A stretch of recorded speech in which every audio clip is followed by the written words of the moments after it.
Dostlar, hemen de köp salam. Men Cuma uzun vaattan sonra yine aranızda videoda siz bilen tədədən karşınıza çıktım. Dostlar, bugün size ne makta gurrun verecek bilen. Bu videoda da size hem gurrun döşük hem Germaniyanın içinde bir ayda öğrenen dağıtlamı size bolluğundan aydıp vermekçi, yani başımdan geçiren dağıtlamı, öğrenen dağıtlamı. Çünkü önkü videoların aşağına yazdı köp kişi bilen mi? Germaniya gidip bolya mı? Ya da Germaniyada işlep bolya mı? Ya birden sorular geliyordu, şolara cevap verecek. Poşa videosunun üstü bilen.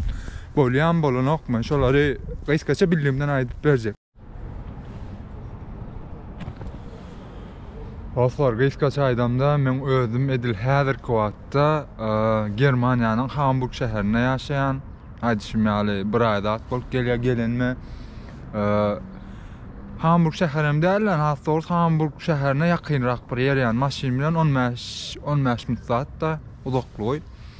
Onun gepin iskası bugün size hem Germaniya hakkında hem şöyle daş teorik nehir garaz jaylar, nidatlarını, köçen nidadı görkezecek bolluğundan inşallah kızıklı olur diyen video. Garaz sonyalı. Ne berde de bir meydan yeri var, görüyorsunuz mu? Mutlu market diye. Bulam Türk marketi. Germaniya köp yerine Türklerin marketleri var. Dostlar, bu Germaniya barada aydamda Germaniyada velosiped öğren bir yaygın şekilde kullanılıyor, yani şehrin içi, yani maşinler kullanılıyor, nota velosipedem şu şekilde kullanılıyor. Yani mesela adamlar metroda gelenine velosipedini şu metronun yanına koyulayan yürüyütü, metronun yanına koyulayan velosiped, yani istasyonlar var. Gördün ne?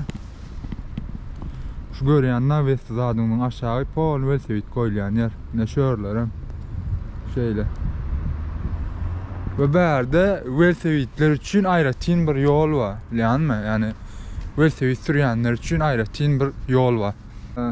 Dostlar, inni Germaniya hakkındaki sorularımıza geleli. Germaniyada ne edip gelip bolya diýäňiz. Men özüm Germaniya Polşa vidan mady, Polşa iş vizasy bilýäňiz, bir ýyllyk berliýär. Şoň bilen geldim. Gezmäne geldim, ýaşamana geldim. Sizde de egerde Polşa vidaňyz bolsa Germaniya gelip şöýerde ýaşap bilýäňiz ýöne sorasaňyz egerde işläp bilýärmi diýip ona aýdaýyn işläp bolanok. Hiç illegal ýa-da berde Polşaň vizasy bilen, iş vizasy bilen berde işläp bolmaýar. Ýöne berde işleýän oglanlar bar, berde işläp ýören oglanlar bar, gaçak zat işleýärler, şo ýanky nemede zat işleýärler, guruluşlukda zat işleýän oglanlar bar, gaçak bolmasa. Onuň indi gaýtmaly zat Polşa vizasy bilen, iş vizasy bilen Germaniya aýdyşym ýaly gelip gezip bilýäňiz we Ýewropaň beýleki döwletlerine hem gezip bilersiňiz. Belgiýada da, Fransiýada da, hatta şo Polşa vizasy bilen legal ýa-da işläp bilýäňiz. Ony ýörüýte oňar, ýani Polşaň içinde firmalar zatlar bar. Şonu garaz edip bolýar. Ýöne Germaniýada bolmaýar. Indi diýeli siz diýseňiz, men meselem Germaniýada işlemek isleýän, legal ýa-da işlemek isleýän, Germaniýada pul gazanmak isleýän diýseňiz, oň üçin ýa Türkiýeden Türk kimligiňiz bilen konsoloslukdan viza almaly, iş vizasy, ýa okuw üçin geljek bolsaňyz, okuw vizasy ýa-da dil üçin geljek bolsaňyz, dil vizasy. Garaz eliňizde kimligiňiz bolmaly. Egerde şu wagt Polşada bolsaňyz, siz onu Polşada kart pobeda diýip zat bar, ýani olam Polşaň kimligi bolýar da kimlik karty bolýar.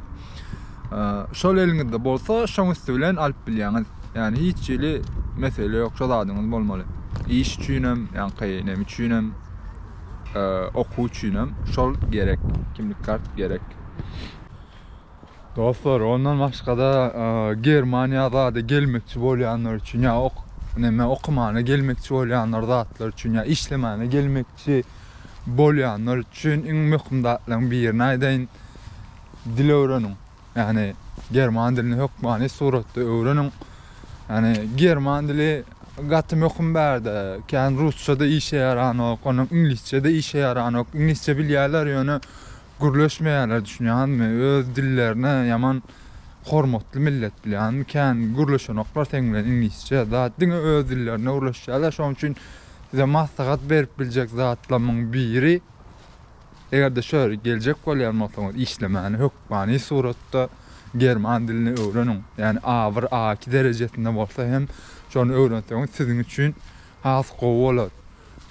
Ondan başga da dilin näme peýdasy bolar diýseňiz, meselem mädir gelseňiz siz diýelten gaçam işlejek bolsaň şurada dil bilseň has gowy, yani sen iş tap bilýän ondan. Yani dil bilmeseň hem mesele.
Germania ya da Polşa hakkında onu tesirlerde aşağıda yazıp bilersiniz ve şu taydan yanından Instagram adresimi koyup geçecek. Şu tayda da her kili store'ları, zatlar paylaşan sağda solda görün zatlarımı Germania'da belki olum siz için gıdıklı olup biler. Şu taydanım idorlap bilersiniz beni. Başka da hiç zatlarım ütköşük yok. Qara sonyalı dostlar, yine size bir soru ama başka temalarda mesela video gelsinmi? Mesela diller hakkında, dil näde öwrenilýär ya da şonyaly size peýda edecek temalarda videolar gelsinmi? Näil düşünýär ya da vlog şeklinde şonyaly gedilen statmy gelsin, näil videolar gelsin? Şonam tesirlerde ýatsaňyz ören minnetdar bolardym. Onu näme dostlar? Saglyk ve gülkü bilen galyň, janyňyz sag bolsun. Saglyňyz sag bolun.